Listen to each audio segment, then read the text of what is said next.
wasn't actually looking to become a negotiator. So my background in the police department, I'm a 34-year police veteran, now retired. And I started out my career as a patrol officer. So in the United States, it's the 911 emergency system. I think in Italy it's 112, and answering those calls for service from the public. And that's how I started out. And then I applied for a unit called the Emergency Service Unit, which is it's a SWAT team. It's a tactical branch of the New York City Police Department. But it's also a rescue unit.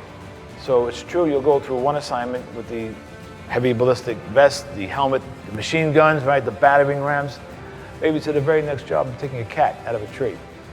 It's also a rescue unit, so if someone wants to climb the girder of the Brooklyn Bridge, for example, it's the emergency service unit that would be tasked with climbing that girder, trying to rescue that person from themselves.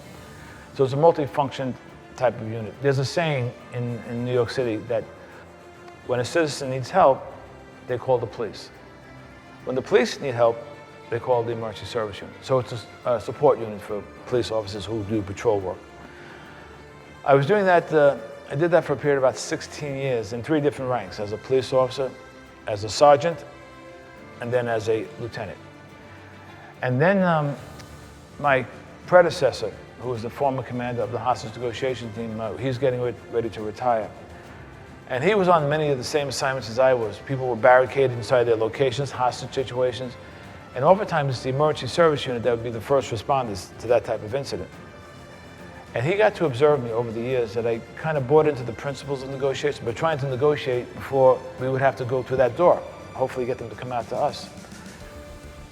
And I had a fair amount of success with that. And when he was just ready to retire, he approached me. He says, "Jack, I'm getting ready to retire. I'd like to leave the team in a good place. I'd like to submit your name for consideration to be the next commander." I had to think about it.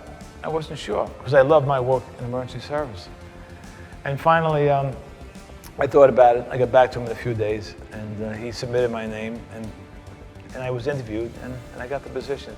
And I did that for 14 years before I retired.